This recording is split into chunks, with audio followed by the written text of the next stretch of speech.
Morning student. एक question रहता है हमारा एक्सरसाइज 1.3 का। 8 क्वेश्चन पढ़ते हैं। A cement company earns a profit of 8 rupees per bag of white cement and loss of 5 rupees per bag of grey cement sold। कोई cement company है, अगर वो व्हाइट सीमेंट बैग सोल्ड बेचती है तो उसको 8 रुपए का फायदा होता है, और अगर वो ग्रे सीमेंट बैग सोल्ड कर दिया तो उसको कितने रुपए का नुकसान होता है? 5 रुपए का। मतलब व्हाइट सीमेंट का बैग जब वो सोल्व करेगी तो उसको कितने रुपए बचेंगे? 8 रुपए। और जब वो ग्रे सीमेंट का बैग सोल्व करेगी तो उसको कितने पैसे का नुकसान होगा? 5 रुपए का। अब इसमें मतलब व्हाइट सीमेंट बेचने की उसको प्रॉफिट होता है और ग्रे सीमेंट बेचने की उसको लॉस होता है। उसके बाद हम देखते हैं क्या करता है ये। A company sells 3000 bag of white cement and 5000 bag of grey cement. White cement के उसने कितने बैग सेल कर दिए? 3000। तो लिखेंगे प्रॉफिट ऑन वन बैग। एक बैग पे कितना प्रॉफिट होता है? Profit on one bag 8 rupees. Profit on white cement bag है ना, white bag, profit on 3000 bag. 3000 पे कितने हुआ? मल्टीप्लाई 3000 तो अगर 24,000 रुपीज। इतने रुपए का उसको क्या हुआ? प्रॉफिट। ठीक है। अब लिखेंगे लॉस ऑन वन बैग। कितने रुपए? 5 रुपीज। अब उसने grey cement bag, grey bag. अब उसने ग्रे सीमेंट के कितने बैग सेल किए? 5000। तो loss on 5000 grey bags. 5 into 5000 तो आगे 25,000 रुपीज। अब तुमने 24,000 रुपीज का प्रॉफिट और 25,000 रुपये का लॉस होगा, तो प्रॉफिट हो गया लॉस। तुम्हारे पास पैसा है 24,000 निकल के 25,000, तो कितने रुपए का लॉस हुआ? तो टोटल लॉस, नुकसान होगा ना इसमें। 25,000 माइनस 24,000 कितना आया? 1,000 रुपीज का। कैसे देखते हैं? उसने कहा कि जब हम व्हाइट सीमेंट का एक बैग सेल करते हैं तो हमें 8 रुपए की बचत होती है। हमारे पास कितने बैग्स है? 3000 बैग्स जो हमने व्हाइट सीमेंट के सेल किए, तो कितने रुपए का प्रॉफिट हुआ हमें? 24,000 रुपीज का। अब इसने कहा कि ग्रे सीमेंट का अगर वन बैग सेल किया जाएगा तो हमें लॉस होगा कितने रुपए का? 5 रुपीज का। तो हमने कितने बैग सेल कर दिए? 5000 बैग। तो क्या करोगे? 5 इंटू 5000 25। अब हमारे पास प्रॉफिट 24,000 का और लॉस 25,000 का, तो हमें क्या होगा टोटल इस बिजनेस में? लॉस होगा कितना? 25,000 माइनस 24,000 1,000 रुपीज का। एक पार्ट ये था। अब इसके बाद इसका बी पार्ट पढ़ते हैं। What is the number of white cement bags it must should be sold to have no profit no loss? The grey cement bag sold in 66,400 bags। इसने कहा कि वो कितने व्हाइट सीमेंट के बैग सेल करे अगर वो चाहता है कि उसको बिजनेस में ना प्रॉफिट हो ना लॉस हो। जब उसने ग्रे सीमेंट के कितने बैग सेल कर दिए हैं? 6400 उसने ग्रे सीमेंट के बैग सेल कर दिए। एक बैग पे कितने रुपए का लॉस होता है? 5 रुपीज का। तो 64 पे कितने का? पहले वो निकालते हैं।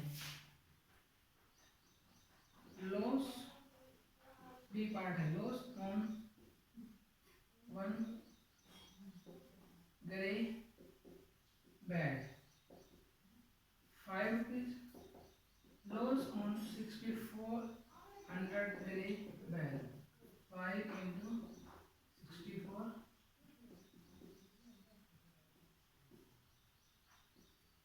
32। अब उसको इतने रुपीस का क्या होगा? लॉस होगा। अब ये चाहता है कि उसको कितने व्हाइट सीमेंट के बैग बेचने पड़ेंगे, उसको ना तो प्रॉफिट हो ना लॉस। मतलब उसको इतने पैसे उसकी जेब से निकल गए, उसको इतने और चाहिए। तभी तो मान लो मुझे 5 रुपए का नुकसान हुआ, अगर मुझे 5 रुपए मिल जाए तो मेरा सारी चीजें इक्वल हो जाएंगी। ऐसे ही है कि उसको उसने 32,000 रुपये का नुकसान होगा। अब उसको चाहिए कि वो कितने व्हाइट सीमेंट के बैग बेचे कि उसको प्रॉफिट और लॉस नहीं हो, मतलब ये नुकसान उसका पूरा हो जाए। तो देखते हैं। अब इतने रुपए के बैग बेचने पड़ेंगे ना हमें।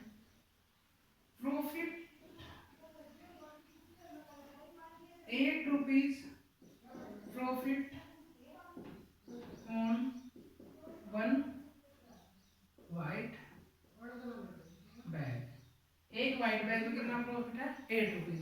हमें प्रॉफिट कितना करना है 1 rupees profit on 1/8 white bag और 32,000 रुपीज प्रॉफिट ऑन 1/8 मल्टीप्लाई 32,000। इससे इसको डिवाइड कर दो, कितने बैग आगे 4,000। मतलब उसको 4,000 व्हाइट सीमेंट के बैग जब वो बेच सेल करेगा तब उसको कितने रुपए का प्रॉफिट होगा 32,000 का। उतने का उसको क्या हुआ था नुकसान। तो इसका मतलब उनको इस बिजनेस में कोई प्रॉफिट या कोई लॉस नहीं होगा। इसके बाद अब ये एक्सरसाइज कंप्लीट होगी। अगली एक्सरसाइज में हमने क्या करना है डिवीजन ऑफ इंटीजर। क्या करना है division of integers. Division of integer बहुत आसान चीज है। जो रूल मल्टीप्लाई में हमने पढ़े थे वही डिवीजन ऑफ इंटीजर में होते हैं। डिवीजन ऑफ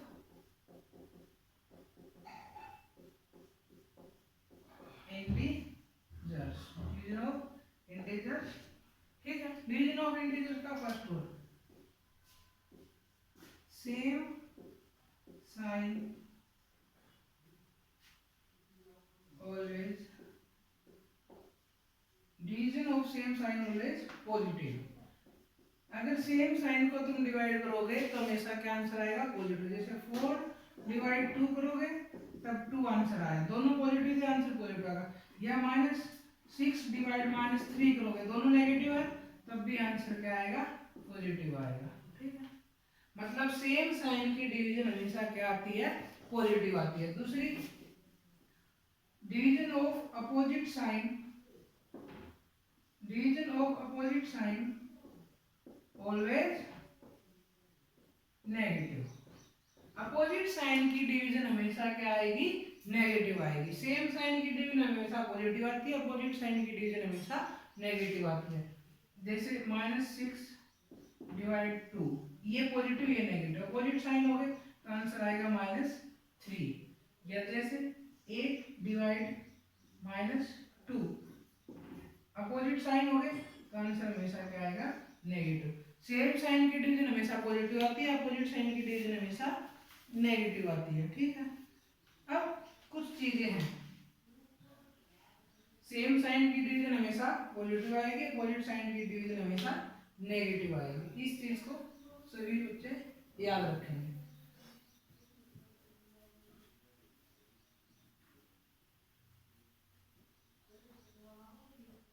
अगली चीज है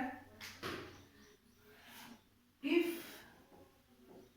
any number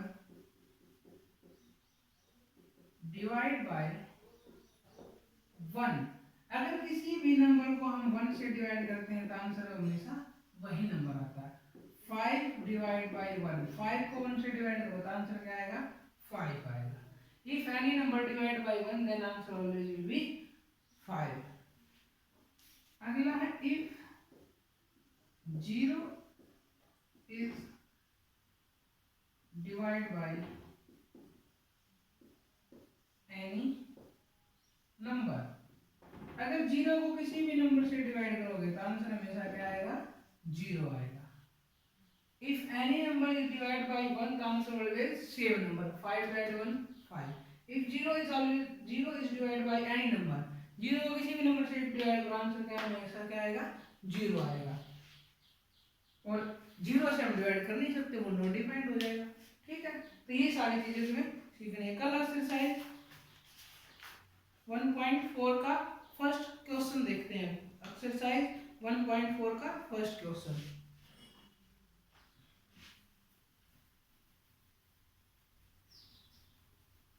exercise 1.4 question number first.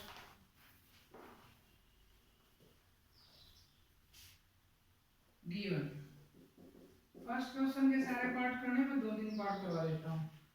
-36 divide -9 मैंने कल बताया था कि सॉल्व करते हैं इसको। अभी बताया था कि सेम साइन की डिवीजन हमेशा क्या आएगी पॉजिटिव आएगी। पहले हम इसको सिंपल डिवाइड करेंगे, साइन का बाद में देखेंगे। इसका मतलब 36 को किससे डिवाइड करो 9 से। 36 को 9 से डिवाइड करो कितना आंसर आएगा 4। अब सेम साइन की डिवीजन हमेशा क्या आएगी पॉजिटिव। आ गया आंसर ये। इसके बाद एक पार्ट और करवा देता हूँ, ई पार्ट। अपोजिट साइन की प्रोडक्ट हमेशा क्या आएगी, नेगेटिव आएगी, और सेम साइन की हमेशा पॉजिटिव आएगी। ई पार्ट देखते हैं क्या गिवन है।